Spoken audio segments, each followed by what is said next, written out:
NEET UG 2024 పరీక్షల్లో అవకతవకలు, paper లీకేజీల వ్యవహారంపై దాఖలైన పిటిషన్లపై సుప్రీంకోర్టు త్వరలోనే విచారణ చేపట్టనుంది.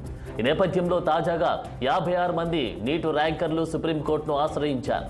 నీట్ పరీక్ష రద్దు చేయకుండా కేంద్రంతో పాటు ఎన్టీఏను ఆదేశించాలని విజ్ఞప్తి చేశారు.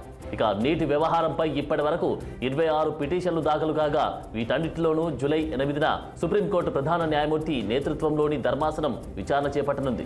పరీక్ష రద్దు చేయడం అనేది నిజాయితీగా కష్టపడి చదివే విద్యార్థులకు ఎంతో నష్టం చేస్తుందని, విద్యా హక్కు ఉల్లంఘనకు దారితీస్తుంది.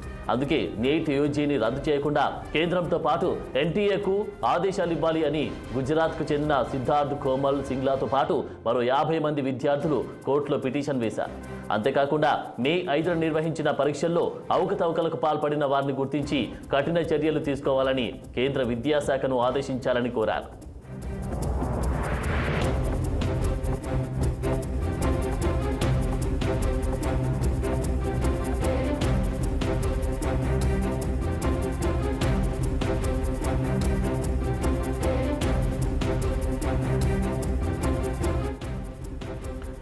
నీట్ యూజీ 2024 పరీక్షల్లో అవకతవకలు, పేపర్ లీకేజీల వ్యవహారంపై దాఖలైన పిటిషన్లపై సుప్రీంకోర్టు త్వరలోనే విచారణ చేపట్టనుంది.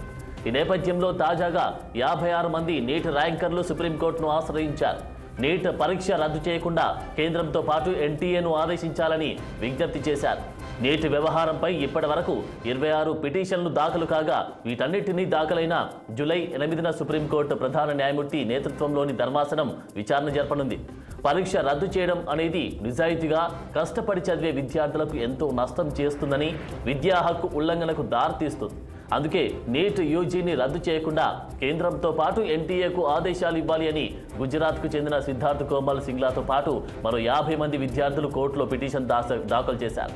అంతేకాకుండా మే 5న నిర్వహించిన పరీక్షల్లో అవకతవకలకు పాల్పడిన వారిని గుర్తించి కఠిన చర్యలు తీసుకోవాలని కేంద్ర విద్యాశాఖను ఆదేశించాలని కోరారు.